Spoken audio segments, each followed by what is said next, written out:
It's 7:07. I'm Daedalus Howell. We're with City Council member Julie COMBS from the city of Santa Rosa. And you are running for City Council again. That's right, Yeah. re-election. How many re-elections will it be for you? I don't know. We'll see. Well. I'm hoping. Let's get this one first. All right. I think you can do this. Well, I'm hopeful. Yeah. I'm hopeful. You have an array of issues that you're passionate about, and one of them is affordable housing. Housing. Yes. Yeah, it used to be location, but now we can't even find those anymore. That's right. Well, Yeah. you know, we have locations. We need the build on them. Yeah. So Up yeah. or out? I'm a build up person. Yeah. But we need to just build at this point. We have enough land in our city, infill and not infill locations to build. We just need to get it done. Do you want it downtown? Do you want to have that kind of urban, hip environment where there's shops and stores and people? And Sure, I'll take that. Yeah. Yeah. Well, we already have, as a council, selected what are called priority development areas. Oh, I didn't know this. Okay. So we have 5 in Santa Rosa, and most of those include a transit corridor. So Sebastopol Road would be one, Mendocino, Santa Rosa Avenue would be one. We're working to put housing where transit is. Right. And working on reimagining transit, reimagining city bus so that the transit serves people better. Of course, the smart train's coming. We'll want some good mixed-use development there as well. Certainly. But, you know, my position is that we have 3 Ps for housing. Okay. 3 things you have to do. And the first 2 are cheaper. The cheapest way to fix housing, just as it's cheaper to conserve energy than to generate energy, it's important for us to protect the tenants who are there. So that's P number 1. P number 1, protect tenants. Okay. P number 2 is preserve existing housing, preserve existing affordability in housing, make sure that housing is maintained. Just keep our housing stock, don't lose housing. The third, that's the second P, protect. Yeah. The third P, of course, is the production part. And that's the part everybody gets excited about, wants to talk about. And there's a lot of synergy in that one. You know, we can create jobs by building housing. We need to stimulate our housing construction. There's lots of ways to do it. Do you mind if we go back to P number 2, preservation? Yes. So are homes under threat of being replaced with other developments that aren't housing in intention? Or? Well, they can be. For example, mobile home parks have had condo conversion issues, and we've also had that would have moved them out of being affordable. Right. We've had issues of preservation with Airbnb and converting housing to tourist housing. That's interesting. And so that's something we need to be looking at and talking about. And we've just had housing that's timed out of their deed restrictions. Okay. So if we provide funding for maintenance and improvements, we can ask for extensions of deed restrictions on housing as well. Airbnb, a colossal game changer when it comes to finding ways to monetize the asset that is one's home. On the surface, a great thing. You know, if it's one's home, Right. that's great. Having a second house or a third house or fifth house Right. be Airbnb in our community is really difficult for us because we have such a tight housing market. It's difficult in part, I would imagine, because it precludes somebody else, like a resident, from living in there. That's exactly right. But it also, how does it impact the local hotel entities around us? Yes, well, obviously there are questions about whether or not it's a fair playing field. Right. Should they be regulated in a similar way, pay taxes in a similar TOT way? and all that? Yeah. That's right. Yeah. But we also have workforce housing, vineyard housing that might readily be converted into tourist housing. Right. And we need to keep the workforce housing on site. So there's a lot to look at there, and that's one of the reasons I'm running. I'm running because we have lots of things in housing still to fix. Right. And I'd like to be on council for those conversations. Yeah. I mean, I don't in any way feel like you're anti-Airbnb. No, but, I'm not. But it does seem like there's But it needs some regulation, you know. Yeah. And that's been happening all over the United States. There's kind of a Wild West that goes on in a new industry. It comes in and it's kind of unregulated and exciting. And then there's a point where we have to say, okay, you know, how are you going to be good citizens in our community? Right. What do you think some of the holdups are in terms of like getting that legislation to go through or finding out what it might be? Well, the holdup for all of the 24-point plan that our city is working through with regard to housing production is that we have to take it step by step. Right. We only have so much legal staff. We only have so much planning and permitting staff. So we're working through things step by step.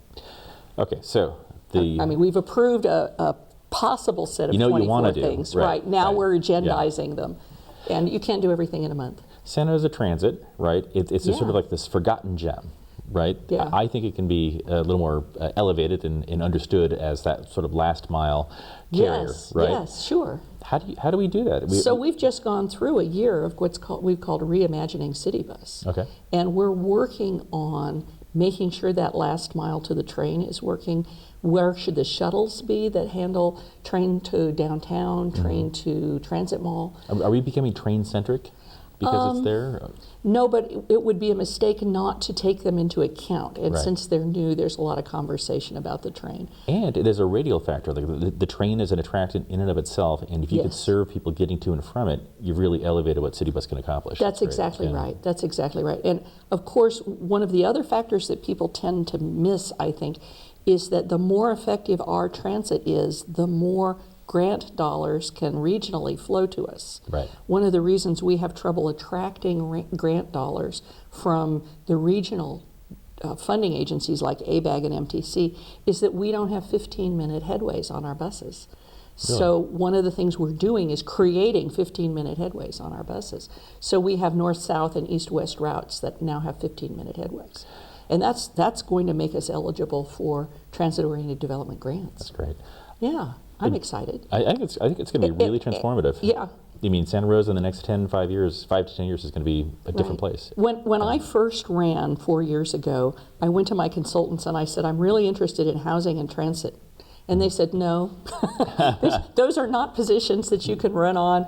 These, They weren't exciting at the time. Work Yeah. on something else. And I'm like, no, this is really where my passion is. I want to work on these. This and roads were my 3 top issues. And they have eventually come around. Well, I wonder, do you have a radar for what actually will be important in years to come? I mean, if your passion's aligned with what eventually became real issues Yes. in Santa Rosa. Because I want to complete the work, I don't have my radar out for the next hot thing right now. Yeah. Because we're not out of the housing crisis. I mean, we've declared a homeless emergency. We've asked the governor to declare a homeless emergency and send us funding. It's not likely this governor will do that, but maybe the next governor will. It's housing all day, all the time right now. As soon as we reach a point where the housing crisis settles down, I think then we can start looking around for our other issues. Yeah. Obviously, the legalization of cannabis and how we keep a diverse industrial community, the way that we're trying to keep a diverse housing stock, Right. that's going to become an issue because we've got big dollars coming in. They can pay high commercial rents. We don't want to drive out our smaller commercial local companies. So, I mean, is there a way to deal with the possible intrusion of outside companies getting themselves into Santa Rosa? I mean, don't we invite business in? Well, we want to invite business in, but we don't want to invite business in such a way that it drives out our good local Right. citizens, Yeah. right? And small local, actually, there's a multiplier effect. If they're local and they keep their dollars local, it stimulates our local economy. Right. Like $1 becomes $4. That's Yeah, exactly yeah. right.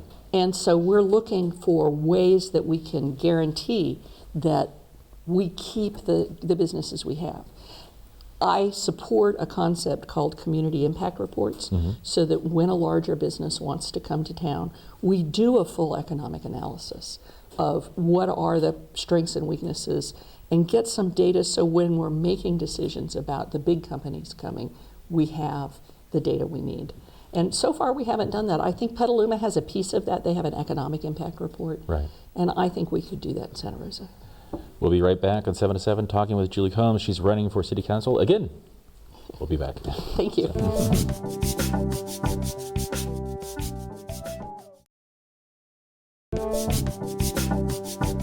And we're back on 7 to 7. We're talking with Julie COMBS about all the things that go into a campaign when you're running for City Council once again. When you're running, and doing the job, as we talked about a little bit before the Yes. segment. How do you balance work, life, career, all this? Well, for at least 2 months that you don't balance Right. it. It gets out of whack. So we're trying to actually physically go to about 10,000 households and knock on doors, talk to people in Santa Rosa. 10,000 people. About to 10,000 that people. you will individually intersect with. Yes, if not me, a person Right. working with me at the same time. Wow. So that if the person wants to talk to me, they can call me over and I go to the door and talk to the person. Wow. It's great because then I hear what the issues are. I hear what people are concerned about in their own neighborhood. You see the potholes, you see the issues. And they, yeah. let me tell you, people show me. They say, look, here's the problem we have. Look at the traffic, we need help with Yeah. this. So I think that's a really good way of staying in touch. And then, of course, I won't use robocalls. Right. So And that's a big thing for you, too. it's a Yeah. big thing, yeah. Yeah. I passed legislation to increase our disclosure of robocall Yeah. sponsors because we had such a problem with in the past. And also to get people an opt-out. If you wait to the end of the call, they have to give you a button to push to not get another call. So Which I I'm do, very, yeah. I'm very proud of that, but I won't use them. So I call people personally, and I say, I'm calling you personally. And I've found out a lot about our city by just talking to people on the phone. I wanted to ask you, what are some of the issues that have effervesced from these interactions with actual citizens that you weren't aware of before? One of them was that I by chance got a person who was involved in a group called 101 Manufacturing. Mm-hmm. So I said, okay, what are the barriers in our community for your manufacturing? And they said, and it really surprised me, they said road quality. Really? Really surprised me. I had expected a whole slew of other answers. Right. And they said, no, we make precision instruments. If you rattle a precision instrument down a road that's in bad condition, it doesn't arrive a precision measurement instrument. So we need better quality roads. So, and it wasn't that different from what the neighbor down the street was complaining about his own pothole, or the woman who was concerned that traffic was just too fast. Yeah. I get a lot of my street light is out. Right. I do get asked a lot of questions about housing issues, homelessness issues. And it surprised me. I was walking in Oakmont and was very surprised at the number of questions I had about housing and homelessness because it was a population that I didn't think was as affected as other parts of our city. Right. And yet they're aware of what's happening to their children or their parents, which is displacement. Yeah, when it comes to the homeless in particular, we've learned that there's been displacement due to Smart Train coming in, and what would otherwise be campsites, for lack of a better term, Right. are no longer available. And so Yes, and optically, they're more present. we have actually reduced the number of homeless people by about 25%. And yet, But you don't feel that. It doesn't because look of that the way, yeah. It doesn't look like that because we've had to clear the tracks for the Smart Train for safety reasons, and we've had to clear the creeks because the creek contamination is a serious business. So we're staying on top of folks to keep them from occupying the creeks and the railroad tracks. So but that means people need somewhere to go. So Yeah. I'm on the homeless subcommittee, and we're reinstituting what we call the CHAP program. Okay. That's a program where we establish safe sleeping sites. so where what does that mean, chap? Oh gosh, But it's, pilot project is the last two P's. yeah, the idea is to get people in places where it's okay. Camping and homeless. I can't remember what the A is. Yeah. Yes, the idea is that we establish throughout the city locations where it's okay to sleep in a car, sleep in a tent. But isn't that just an invitation to NIMBYism, where people are like, not my backyard, I don't want this near me? You know, we've had so many people have a positive response to this. There are some people who are legitimately concerned about encampments in their neighborhoods. Some of those encampments have been bad actors. Right. I don't blame them. I mean, some of the folks on the Joe Rodota Trail have not been good behaving. Right. And behavior is an issue that we can enforce. And we want accountability for bad behavior. But we also have an obligation to make it possible to have good behavior. Right. So we've had churches, other members of the benevolent community come forward and say, we have a parking lot. We can use part of our parking lot to house 3 or 10 people. And the church will help those folks monitor themselves. Often a sort of internal society creates an internal mayor. Right. And you get a situation where folks know each other and they feel safe and they can finally get some sleep at night, and they can finally get their act together. Well, it sounds like a micro community, really. It becomes a micro community. Yeah. That's right. And we're limiting the number of people that can be in any one location, and we're asking folks to be in contact with our host services. That's a homeless services pretty much monitored through Catholic Charities. Catholic Charities has a drive-by program. We give folks a telephone so they can call and say, we have a problem here. And it becomes a little safe community for sleeping. And we're finding that we can then move people, when we have housing, out of those communities, obviously. There must be a next step, right? We take a housing first approach. Yeah. And a lot of folks say, well, I get mail a lot. Why aren't we doing housing first? We're doing housing first as best as we can. Right. You have to have housing to do housing first. It works really well in communities that have an 8% vacancy rate. We have a 1% vacancy rate. That's like no room at the inn. Really? We have no place for people to go. Even people just moving from apartment to apartment have a problem. That's one of the reasons why we needed the rent stabilization, was until we had units for people to move to, we had to protect people where they were. But that prevented homelessness from happening. But people who are already homeless, most of these folks became homeless in Sonoma County. 86% of the homeless are ours. These are our folks. They're not coming in from elsewhere. They're not taking advantage of the system. We have a few people passing through, but 86% became homeless in Sonoma County. And many people have been homeless as much as 8-10 years here. So when we establish the CHAP program and they have a place to sleep, we move them from there into available housing as it opens up. So again, the emphasis is on production of housing. Yes, Because in order to do housing first, you have to have housing. In order to prevent homelessness, housing is the prevention. So if making more units available is a way to address sort of a global problem in Sonoma.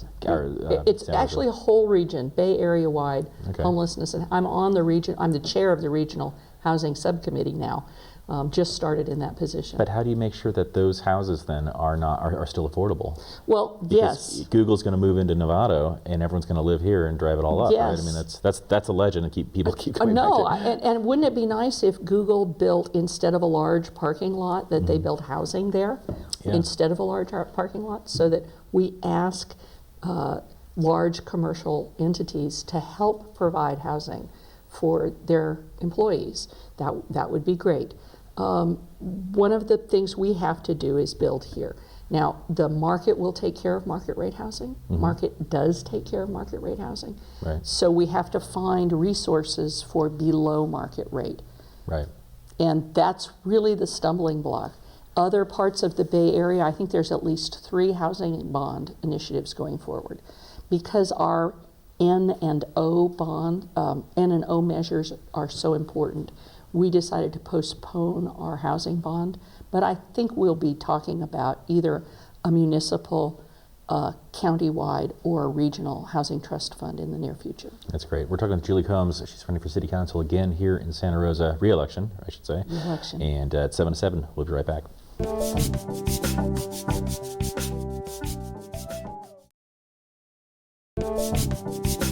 It's 7:07. We're back. I'm Daedalus Howell. We're talking with Julie COMBS. She's running for City Council again, re-election here in Santa Rosa. Among the issues we've been talking about: homelessness, affordable housing, gangs. Right, yes. Hot button thing in Santa Rosa for decades. Yes. Right. I'm not sure how homelessness and housing speaks to that, but I know that there's a synergy between all of our problems here, and I wonder where gangs fit into that puzzle. Well, one of the things that we see is that gangs develop in segregated neighborhoods. Okay.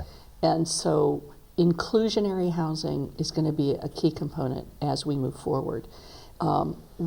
Education is a key component moving forward with gang reduction. Having young people in the 3rd grade have good reading levels, that predicts reduction in gang crime and gang activity. Really? Wow. So, in fact, studies show that in order to predict how many prison beds you're going to need, you look at 3rd grade reading. It's a key predictor. So, getting the kids in a situation where they feel safe and comfortable, where they have intact families, where the family members aren't spending 2 jobs to have the rent. Right. So to me, the tie-in is if the rent's so high that it's a burden, mom and dad can't be home Right. monitoring what kids are doing. Kids seek family elsewhere. And they're susceptible then. And then we have a vicious cycle. Yeah. So social inequity, a sense that even if you work hard, you won't get somewhere, that's an element. Now, we've been pouring a lot of money into gang prevention as a city, and I'm hoping folks will support our Measure O on the ballot, which allows us to fully keep a great floor for funding for gang, police, fire. It maintains a strong position there and allows us to continue to fund our Parks and Recs programs, Right. our preventative programs to make sure kids have something better to do with their time and that they feel included and involved in their community. I think that's really important. Nationwide, youth violence has dropped 50%. In Santa Rosa, youth violence has only dropped 13%. Okay. So we need to look at how we're spending our violence prevention dollars differently. Doesn't that seem palliative sometimes when you're facing a gang situation that's essentially institutionalized, that goes beyond just the borders of the city, oftentimes goes beyond the borders of the state and country? These huge systems have been around for decades, you know? And how do you fight a cartel? Because that's essentially what it is when you trace it back, right? Okay, so a couple of things. First off, the partnership process that has been established has worked pretty well in terms of Cinco de Mayo isn't violent anymore, right? So we're getting somewhere. Yeah. The issue is that now that we've made those steps, how do we shift from we can't police our way out of the circumstances that create gang activity to how do we do prevention? You mentioned cartels. Cartels have a basis in illegal drug use. Right. So I think one of the things that we're doing as a state is bringing the cannabis industry into the light. Right. So we tax them, we ask them to be good citizens.